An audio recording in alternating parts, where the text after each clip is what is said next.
ರಾಮ ಭಕ್ತರಿದ್ದ ಅಯೋಧ್ಯಾಧಾಮ ರೈಲಿಗೆ ಬೆಂಕಿ ಹಾಕುವ ಬೆದರಿಕೆ ಪ್ರಕರಣ ನಿನ್ನೆ ಹೊಸಪೇಟೆನಲ್ಲಿ ರಾತ್ರಿ ನಡೆಯಿತು.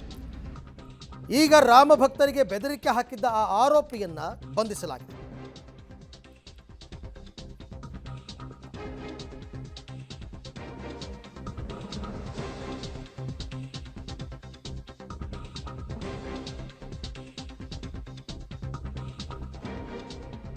ರಾಮ ಭಕ್ತರಿದ್ದ ಅಯೋಧ್ಯಾಧಾಮ ರೈಲಿಗೆ ಬೆಂಕಿ ಹಾಕುವ ಬೆದರಿಕೆಯನ್ನು ಹಾಕಿದ್ದ ವ್ಯಕ್ತಿಯನ್ನು ಈಗ ಬಂಧನ ಮಾಡಲಾಗಿದೆ. ಬಂಧಿತ ವ್ಯಕ್ತಿ ರೈಲ್ವೆ ಇಲಾಖೆಯ ಸಿ ಗ್ರೂಪ್ ನೌಕರ ಶೇಖ್ ಸಾಬ್ ಅಂತ ಗೊತ್ತಾಗಿದೆ. ಬಳ್ಳಾರಿ ರೈಲ್ವೆ ಪೊಲೀಸ್ ಠಾಣೆಯಲ್ಲಿ ಎಫ್ಐಆರ್ ಕೂಡ ದಾಖಲಾಗಿದೆ. ಬಂಧಿತ ಆರೋಪಿಯ ವಿಚಾರಣೆಯನ್ನು ಪೊಲೀಸರು ನಡೆಸ್ತಾ ಇದ್ದಾರೆ. ನಿನ್ನೆ ರಾತ್ರಿ 8:20 ಟ್ರೈನ್ ಬರುತ್ತೆ. ಎಲ್ಲ ರಾಮ ಭಕ್ತರೇ ಇದ್ದಿದ್ದು. ಆ ಟ್ರೈನ್ಗೊಂದು 4-5 ಜನ ನುಗ್ತಾರೆ. ಏನೋ ಇವರು ಭಜನೆ ಮಾಡ್ತಾ ಇದ್ರಂತೆ, ಗಲಾಟೆ ಆಗುತ್ತೆ. ನೀನು ಯಾಕಪ್ಪ ಇಲ್ಲಿ ಬಂದೆ, ರಿಸರ್ವೇಷನ್ ಕೋಚ್ ಇದು ಅಂದಾಗೇನೋ ಯಾರೋ ಒಬ್ಬ ಹಿಂಗೆ ನಾನು ಬೆಂಕಿ ಹಾಕ್ಬಿಡ್ತೀನಿ ಟ್ರೈನ್ಗೆ ಅಂತೇನೋ ಅಂದಂತೆ.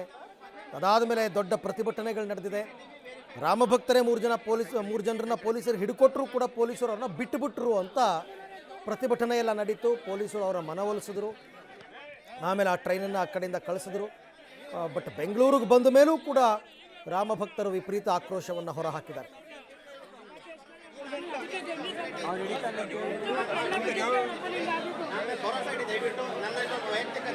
ಈ ಬಗ್ಗೆ ಮತ್ತಷ್ಟು ಮಾಹಿತಿ ನನ್ನ ಕೊಲೀಗ್ ನವೀನ್ ಅವರಿಂದ ಪಡಿತಾ ಹೋಗೋಣ. ನವೀನ್, ಈಗ ಶೇಖ್ ಸಾಬ್ ಅನ್ನೋ ವ್ಯಕ್ತಿಯ ಬಂಧನ ಆಗಿದೆ, ವಿಚಾರಣೆ ನಡೀತಾ ಇದೆ.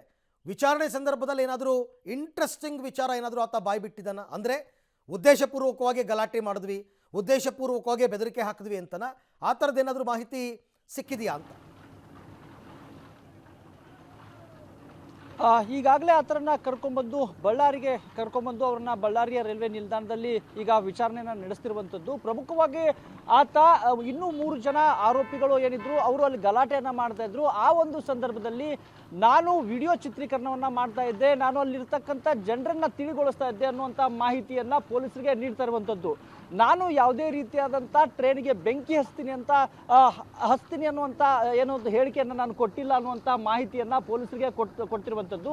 ಅದರಲ್ಲೂ ಪ್ರಮುಖವಾಗಿ ನಾನು ರೈಲ್ವೆ ಇಲಾಖೆಗೆ ಸೇರಿದಂತಹ ಸಿ ಗ್ರೂಪ್ ನೌಕರನಾಗಿದ್ದೀನಿ. ನಾನು ಹೇಗೆ ಈ ಒಂದು ರೈಲ್ಗೆ ಬೆಂಕಿ ಹಚ್ತೀನಿ ಅನ್ನುವಂಥ ಹೇಳಿಕೆಗಳನ್ನು ನಾನು ಕೊಡ್ತೀನಿ ಅನ್ನುವಂಥ ವಾದವನ್ನು ಬಂಧಿತ ಆರೋಪಿ ಹೇಳ್ತಾ ಇರುವಂಥದ್ದು. ಹಾಗಾದರೆ ಈ ಹೇಳಿಕೆಯನ್ನು ಕೊಟ್ಟವ್ರು ಯಾರು ಅಂತ ಆ ಥರನ ವಿಚಾರಣೆಯನ್ನು ಈಗ ಮಾಡಲಾಗ್ತಿರುವಂಥದ್ದು. ಆದರೆ ಇದುವರೆಗೂ ಕೂಡ ಬಂಧಿತ ಆರೋಪಿಗೂ ಮತ್ತು ಇನ್ನೂ ಉಳಿದ 3 ಜನ ಏನು ರೈಲಿನಲ್ಲಿ ಹತ್ತಿದ್ದಾರೆ ಅನ್ನುವಂಥ ಆರೋಪ ಕೇಳಿ ಬರ್ತಾ ಇದೆ. ಆತನಿಗೂ ಮತ್ತು ಈತನಿಗೂ ಯಾವುದೇ ರೀತಿಯಾದಂಥ ಸಂಬಂಧ ಇಲ್ಲ, ನನಗೂ ಅವ್ರಿಗೂ ಯಾವುದೇ ರೀತಿಯಾದಂಥ ಸಂಪರ್ಕ ಇಲ್ಲ.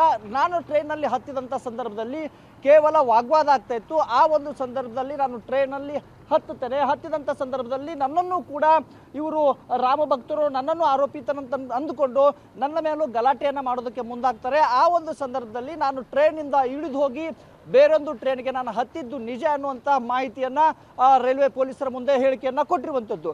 ಹೀಗಾಗಿ ಆ ಥರ ವಿಚಾರಣೆಯನ್ನು ಮಾಡ್ತಿರುವಂಥದ್ದು. ನಂತರ ರಾಮ ಭಕ್ತರ ಇರುವಂತಹ ಟ್ರೈನಿಗೆ ಬೆಂಕಿ ಹಚ್ತೀನಿ ಅಂತ ಹೇಳಿದವರು ಯಾರು ಎನ್ನುವಂಥ ಕುತೂಹಲಕಾರಿ ಅಂಶ ಇದುವರೆಗೂ ಕೂಡ ಬೆಳಕಿಗೆ ಬಂದಿಲ್ಲ. ನಂತರ ಪೊಲೀಸರು ಕೂಡ ಈಗಾಗಲೇ ವಿಚಾರಣೆಯನ್ನು ನಡೆಸ್ತಾ ಇದ್ದಾರೆ.